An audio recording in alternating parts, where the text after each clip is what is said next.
Caros amigos, aqui estamos, mais uma vez, Sueli Vercauser, para conversar com vocês acerca do assunto que tanto nos interessa, que é Espiritismo. E hoje eu gostaria de abordar o assunto vida eterna. Afinal, o que é a vida eterna? Bem, para nós espíritas, estamos mergulhados nela. Vivemos mergulhados na vida eterna. Nascemos e morremos dentro de a própria vida eterna, considerando que almas não morrem. Morrem corpos físicos e o espírito retoma outro corpo físico e continua a sua odisseia na direção do mais alto. Mas certa vez, Jesus estava conversando com os seus discípulos. Vocês encontram isso no Evangelho segundo o Espiritismo, de Allan Kardec. Evangelho é capítulo 16, viu? O item é 1 e 2. E Jesus estava conversando sobre a vida eterna. Quando ele fez um interregno, um jovem pediu para falar, pediu a palavra.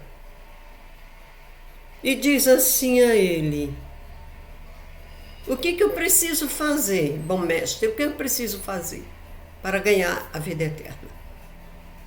Esse assunto o interessou muito. Jesus, então, sondou o jovem. Ora, o que o jovem sabia de vida eterna? Naquele tempo mesmo, para os judeus, o que significava vida eterna? O que significava céu? O que significava inferno? O que significava paraíso? E olha, consideremos que o purgatório só foi admitido pela igreja em 593, no ano 593. Então, a concepção que se possuía naquele tempo não tem nada a ver com a concepção de hoje. O jovem queria saber naquele tempo, dentro do entendimento dele, o que eu faço para ganhar essa vida eterna? E Jesus então resume para ele os mandamentos. Esses que nós chamamos decálogo. Tendo resumido os mandamentos, o jovem então diz assim: mas isso aí eu já faço. Desde que eu era criança que eu vivo assim, que eu faço essas coisas. Talvez esperasse que o mestre dissesse: então não precisas mais nada, estás pronto. Mas o Cristo não diz isso não. O Cristo diz assim: bom, então, se queres entrar na vida, a gente para refletir. Como assim entrar na vida se o jovem estava em a própria vida? O jovem estava vivíssimo. Mas o Cristo deixa claro que estava faltando alguma coisa. Se queres entrar na vida... Então, o jovem vivia na pseudo-vida e não na vida real. Jesus recomenda-lhe os mandamentos, mas ele insiste. E que me falta ainda? Se tudo isso que o mestre está falando eu já faço. Jesus, com paciência, diz assim: então, se queres ser perfeito. Outra reflexão. O jovem já havia esclarecido que cumpria os mandamentos desde criança. E Jesus lhe disse: bom, então se queres ser perfeito, logo, a observância dos 10 mandamentos não torna ninguém perfeito. E a gente pensava que sim. E há muitas pessoas que dizem: eu não temo nada. Na certa, ao morrer, eu vou para o céu, se houver céu. Porque eu observo todos os 10 mandamentos. Mas o Cristo diz assim: se queres ser perfeito, dando-nos a entender de uma forma bastante clara que vida eterna é só para quem é perfeito, meu caro. A vida eterna é para quem é perfeito. E cumprir os mandamentos não faz de ninguém perfeito. Não faz.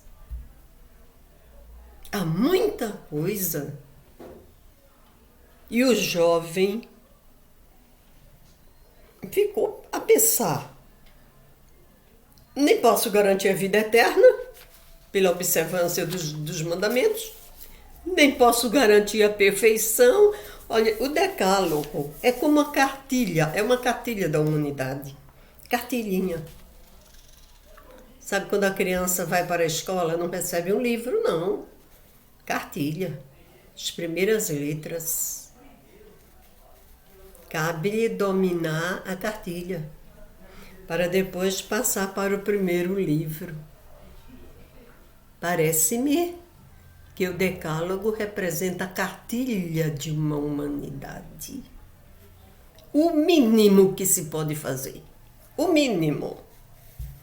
E também me parece que entre um mandamento e outro existe mais um. Tem que saber ler nas entrelinhas. Alguns souberam. Alguns leram nas entrelinhas e descobriram o que faltava. Eu posso até dar um exemplo para vocês. Um exemplo, por exemplo, eu estava dando aula de moral cristã para as crianças. Assim vai tempo. Eram crianças pequenas. Eu falava sobre a questão da crueldade contra os animais, como jogar pedra nos animais, e como uma coisa que eles gostavam muito de fazer, capturar borboletas para arrancar-lhes as asas.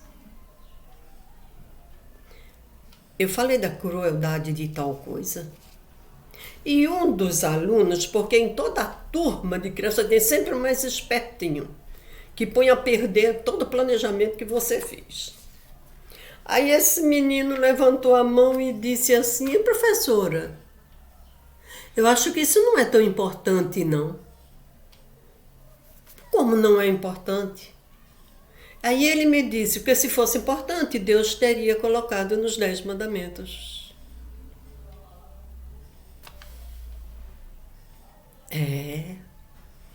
Não está nos 10 mandamentos. Não está nos 10 mandamentos os mandamentos da ecologia, do respeito à terra, do respeito aos rios, do respeito às árvores, aos animais. Não está nos 10 mandamentos. Por quê? Por quê? Porque os 10 mandamentos são apenas uma cartilha. Uma cartilha. É preciso aprender a cartilha para depois conseguir ler nas entrelinhas. Francisco de Assis leu nas entrelinhas. Por isso ele era tão ligado aos animais, aos ambientes, à terra, ao rio, à água, às árvores. Ele leu nas entrelinhas. É o mínimo a ser atingido. É a vida eterna o que vem a ser. Aí, considerando que almas nunca morrem, a chamada vida eterna refere-se à situação em que o espírito não reencarna mais para aprender e para corrigir. Ele não tem mais o que aprender. Ele não tem mais o que corrigir. E reencarna por quê? Para ser útil. É um espírito missionário.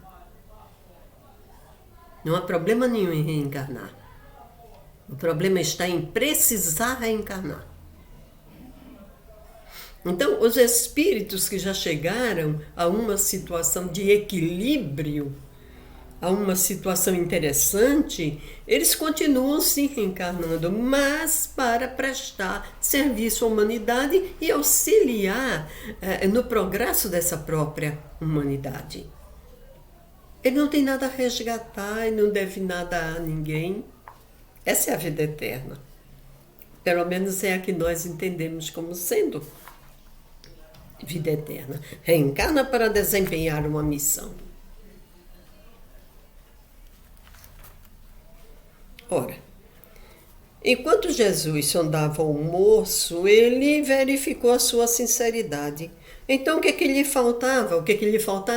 O Cristo percebeu que o jovem era demasiado apegado aos seus haveres. Diz-lhe então: se queres ser perfeito, vende tudo o que tu tens, distribui aos pobres, segue-me e terás o tesouro no céu. É um exercício de desapego. É a situação que nós devemos meditar hoje. A questão do desapego. E a questão de que os 10 mandamentos não fazem as pessoas perfeitas e nem dignos do reino dos céus. Que Jesus os abençoe hoje e sempre. Obrigada pela atenção.